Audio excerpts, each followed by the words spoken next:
খিলমুগল সুনিয়া মাদ্রাসার উদ্যোগে আজকের বার্ষিক পুরস্কার বিতরণী সভা এবং ঈদে মিলাদুন্নবী উপলক্ষে আজকের এই আলোচনা সভার সম্মানিত সভাপতি, উপস্থিত বিশেষ অতিথি, এ হোসনাবাদ ইউনিয়নের বৃহত্তর হোসনাবাদ ইউনিয়নের সুযোগ্য চেয়ারম্যান ছিলেন, যিনি দিনে সেবা করতেন, রাত্রে মানুষকে পাহারা দিতেন, নুরুল ইসলাম চেয়ারম্যানের সুযোগ্য সন্তান জনাব ইমাম হোসেন চৌধুরী, উপস্থিত বিশেষ অতিথিবৃন্দ এবং আমার মুরব্বীবৃন্দ, ছাত্রছাত্রী ভাই বোনেরা এবং পর্দার আড়ালের মা বোনেরা, আসসালামু আলাইকুম। আসলে যশনের জুলুসে ঈদে মিলাদুন্নবী যখন আসে, এই মাসটা আমাদের জন্য একটি অত্যন্ত ফজিলত মাস। এই ফজিলত মাসকে আমরা যারা সুন্নি মতাদর্শী মানুষ, আমরা সব সময় গুরুত্ব দিয়ে থাকি। এখন ইসলামকে বিভ্রান্ত করার জন্য আমাদের থেকে ইহুদি নসরদের টাকা অর্থ বেশি। সেই অর্থ দিয়ে এখন আমাদের রাঙ্গুনিয়াতে কেউ কেউ শিয়া মতবাদ, কেউ কেউ আবার লা মুযাবের মতবাদ এবং ভিন্ন মতবাদ দিয়ে আমাদের এই ইসলামে মুসলমানদেরকে বিভক্ত করার জন্য ইহুদি নসরদের থেকে অর্থ দিয়ে আমাদের এই ইসলামকে বিভ্রান্ত করার জন্য বিভিন্ন রকমের ষড়যন্ত্র চলছে। এই ষড়যন্ত্রকে মোকাবেলা করার জন্য আমাদের সুন্নি ভাইয়েরা আমরা সবাই ঐক্যবদ্ধ থাকতে হবে। তার কারণ যেখানে ইসলাম নাই সেখানে বেবিচার বেশি হয়। আজকে আপনারা হয়তো এই মাদ্রাসার জন্য আজকে মানুষের দ্বার প্রান্তে যাচ্ছেন। যারা যাচ্ছেন তারা হলো আল্লাহর মেহমান হয়ে যাচ্ছেন, মানুষের কাছে আল্লাহর একটি ঘর প্রতিষ্ঠা করার জন্য।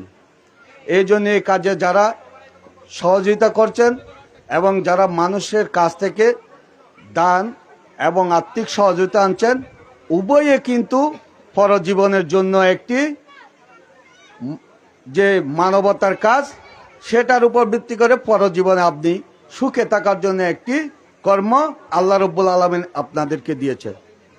এই মাদ্রাসা যখন প্রতিষ্ঠিত হয়ে যাবে, তখন এই মাদ্রাসাকে যদি বলেন আপনাকে আমি 2 কোটি টাকা দেব, মাদ্রাসা বলবে যে আমার 2 কোটি টাকার এখন প্রয়োজন নেই। আর কেউ যদি বলে যে আমি এই মাদ্রাসার জন্য আরো 5 কোটি টাকা এনে দেব, সেরকম লোকেরও তখন মাদ্রাসার প্রয়োজন হবে না। এখন প্রথম থেকে যারা সেবা দিচ্ছেন এবং যারা দান করছেন, যারা আর্থিক সহযোগিতা করছেন, এরা হলো প্রকৃত ভাগ্যবান মানুষ। আল্লাহ রব্বুল আলামিন একটা কথা হাদিসে বলেছেন যে দান যে করবে সে দানের বদলতে আরো আল্লাহ রব্বুল আলামিন তার দানের বদলতে তাকে আরো বেশি দান করে, তাকে আরো আর্থিকভাবে সচ্ছল করে দেয়। আসলে দীর্ঘ 17টি বছর আমরা যারা বিএনপি পরিবারে ছিলাম, আমরা কোনোদিন কোনো সামাজিক অনুষ্ঠানে যেতে পারতাম না। নিজের মনে দানের কথা, অর্থ দেওয়ার কথা যদি থাকতো, আমরা কোনোদিন সেখানে দিতে পারতাম না। আমাদের দান যদি কোনো মাদ্রাসা প্রিন্সিপাল বা কেউ যদি গ্রহণ করে, ওই প্রিন্সিপালের উপর তার পরের দিন উপর একটা অমানসিক নির্যাতনের মতো সৃষ্টি হতো। সেই জন্য আমরা সামাজিক কাজ করলেও সেটা দূরে দূরে থেকে করছি। মহান রব্বুল আলামিনের অশেষ রহমত, রাঙ্গুনিয়াতে যে মাদ্রাসা বলেন, এতিমখানা বলেন, শহীদ সালাউদ্দিন কাদের চৌধুরী যদি আজকে বেঁচে থাকতো, আজকে এই মাদ্রাসার ভবন এরকম থাকতো না। সালাউদ্দিন কাদের চৌধুরী যদি বেঁচে থাকতো, সালাউদ্দিন কাদের চৌধুরীর সাথে এই উত্তর রাঙ্গুনিয়ার মানুষের সাথে আত্মার আন্তরিকতার সম্পর্ক ছিল।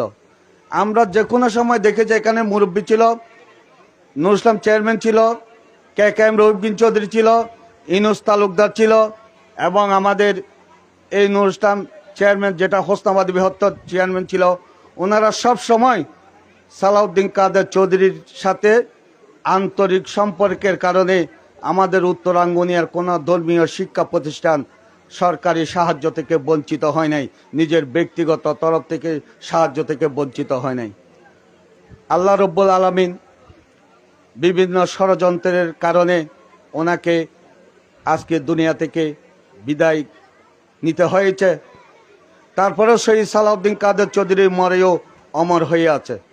তার কারণ তিনি সব সময় যে ধর্মীয় শিক্ষাকে বেশি প্রাধান্য দিতেন।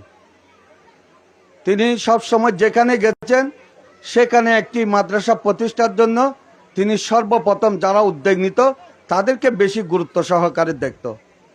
আজকে এই মাদ্রাসা প্রতিষ্ঠার জন্য যারা উদ্যোগী হয়েছেন, আল্লাহ রব্বুল আলামিন তাদের উপর রহমত নাজিল করেছে। তার কারণ যেখানে ধর্মীয় প্রতিষ্ঠান নাই সেখানে মানুষ ধর্মের দিকে ধাবিত হয় নাই।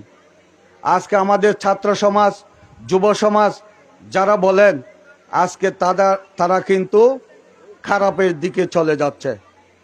যারা মাদ্রাসায় শিক্ষায় শিক্ষিত হয়েছে, যারা আরবি শিক্ষায় শিক্ষিত হয়েছে, দেখবেন তাদের বাবা মা কিন্তু কোনো বৃদ্ধাশ্রমে থাকে না।